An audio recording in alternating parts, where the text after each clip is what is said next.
Dezembro de 2023 eu comecei o treinamento com a Janete, que a proposta dela é você sair do zero total em francês e chegar ao CLB7 em um ano, que CLB7 é a nota que você precisa, né, no francês, nas 4 habilidades para poder ser chamado pelo Express Entry e por outros programas de imigração também ligados ao francês. Aí de dezembro de 2023 a dezembro de 2024, eu não existi para a humanidade. Pergunta ao meu marido, que está aqui em cima, que não vai me deixar mentir, e ao meu filho. Eu fiquei neste basement da nossa casa, que eu estou agora aqui falando com você, durante um ano inteiro.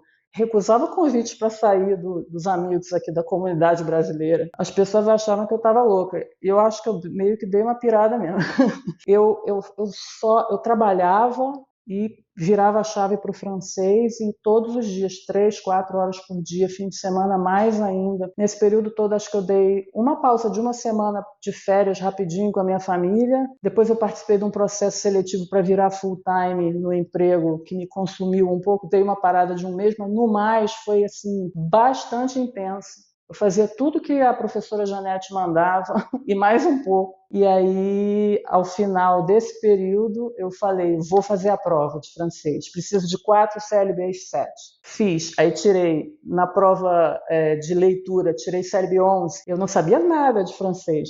Para você ver como o método dela é um negócio mágico. É inacreditável, eu já falei isso para ela, ela sabe disso. Ela sabe disso. Na prova de escuta, eu tirei 9. Na prova de redação eu tirei 8, mas na prova de speaking, né, de fala, né, eu tirei 5. Aí foi aquele baque, foi aquela coisa assim, o baque que durou um dia, porque depois desse dia de luto, no outro dia eu falei, não, agora eu só vou treinar na coisa do falar. Aí eu falava com as pessoas, os colegas, treinava com professora particular da Janete mesmo, treinei muito com o ChatGPT, ensinei o ChatGPT a fazer o papel de examinador do TEF Canadá, né, que é o teste. Treinei, e aí quando foi em janeiro, agora, mês passado, fiz a segunda prova, repeti as 3 notas altas iguaizinhas e pulei de 5 para 8 na expressão oral. Então eu falei, pronto, consegui. Corri, atualizei o perfil do Express Entry e minha nota, subi 70 pontos, Lúcia, 70 pontos. Prestem atenção, eu desejo, se você não entendeu o que a Fer falou agora, volta e escuta toda essa jornada do francês de novo, por favor. Ela tem mais de 50 anos,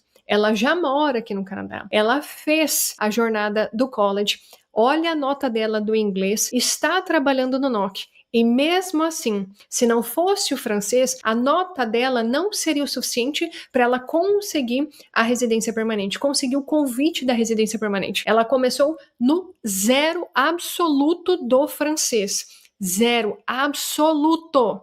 Em um ano. Gente, quais foram as notas mesmo? 11 na leitura, que é em inglês acho que o pessoal reconhece mais fácil, né? Então no reading foi 11, no listening foi 9, no writing foi 8 e no speaking foi, na segunda tentativa foi 8 também. Mais do que o CLB7. Assim como a Fernanda falou, para você conseguir para o Express Entry, que é o Sistema Federal de Imigração, para você ser chamado por essa chamada específica do francês, o mínimo é o CLB7 no francês. Ela conseguiu mais do que era necessário. E tá? tem mais gente conseguindo lá no curso da Janete, tem mais gente conseguindo, inclusive. Assim, ó, de gente conseguindo.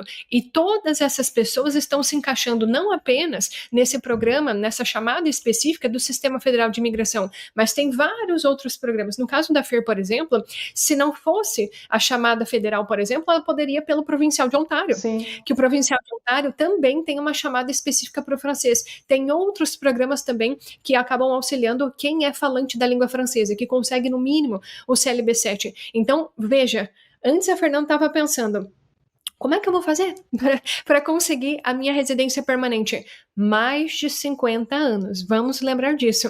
Mais de 50 anos. E agora, com o francês, O que aconteceu na sua jornada de imigração, Fernanda? Agora o que aconteceu foi que um mês, exatamente um mês depois que eu fiz a prova, eu já recebi minha ITA, minha Invitation to Apply, recebi dia 19 agora de fevereiro, e agora é só a trabalheira da papelada, mas felizmente deu tudo certo, né? Teve essa chamadona do francês aí, que chamou 6.500 pessoas, e eu tive o prazer de ser uma das pessoas, né? E evidentemente meu marido e meu filho estão aí comigo nessa história.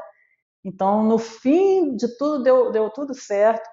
E uma coisa que eu gostaria de falar aí em relação ao francês é que o francês ele é uma coisa um elemento muito empoderador no seguinte sentido. Tem várias coisas aí dentro dessa história, né? Número um é esse mesmo de abrir essa questão mesmo de abrir as portas para a residência permanente, e eu acho que dentro disso existe um fator que é o seguinte: só depende de você, porque muitos programas de imigração, às vezes as pessoas têm que depender de um emprego, têm que depender de uma empresa que vai se propor a preencher uma papelada danada. Por exemplo, alguns programas provinciais de Ontário ligados à Job Offer, a quantidade de documento que a empresa tem que dar é enorme. E eu já vi gente, infelizmente, recebendo a Invitation to Apply por Ontário e não conseguindo entregar os documentos no prazo, porque as empresas não os deram. E aí não é questão que a empresa está sabotando, não. Às vezes a questão é que a empresa tem tanta coisa também para fazer e não é prioridade deles, é prioridade sua, do candidato.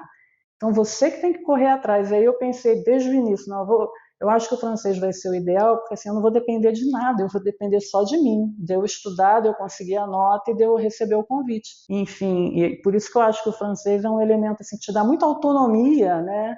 Te dá muito controle, entre aspas, sobre a situação, né? Porque você não precisa ficar pedindo, não precisa ficar mantendo o emprego, de repente, que você não quer manter, ou você corre o risco de ter um layoff no meio do caminho, você perde o emprego, você perde a chance de imigrar. Então, o francês, ele te dá toda essa liberdade, essa paz de espírito de você saber que só depende de você. E fora o fato também de que há várias...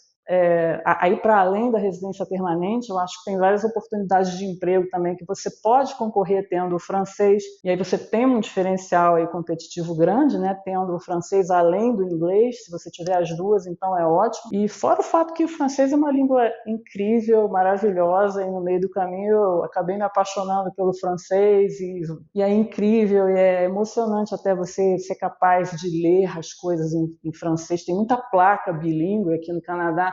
Você consegue ler tudo, você consegue ver um filme em francês, sei lá, 1000 coisas. Então, foi muito bacana, assim, foi muito gratificante. Eu tenho maior orgulho mesmo de ter conseguido através do francês. Pois é, e se você pudesse dar um conselho para as pessoas, especialmente que ainda estão no Brasil? Eu sei que tem muita gente que está aqui no Canadá, elas estão na mesma situação que você, muitos estão relutantes ainda em relação ao francês. Infelizmente, essas pessoas não fazem a menor ideia da situação que elas estão se colocando, postergando essa decisão de começar a estudar o francês, especialmente para aqueles que estão em províncias, que os programas provinciais não são tão acessíveis assim. Então tem muita gente que está se colocando numa situação muito delicada. Infelizmente, as questões relacionadas às aplicações da imigração, elas estão mudando a todo momento. As regras, elas mudam a todo momento. E se nós não ajustamos o nosso perfil, infelizmente a gente vai ficando para trás. Então, não postergue uma decisão que pode mudar completamente a sua jornada de imigração. E assim como a Fernanda falou, foi um ano. Um ano. É um ano de sacrifício, mas você passa rápido. Dependendo do curso que você vai fazer de francês, você vai ver, primeiro, no início é muito difícil, no meio dá um boom, que você começa, meu Deus, fui alfabetizado de novo. Depois dá uma estagnada. Então é assim, é altos e baixos, que você tem que estar ali, mas todos os dias ali, 3 horas pelo menos por dia, ao cabo de um ano, vai dar certo, tenho certeza.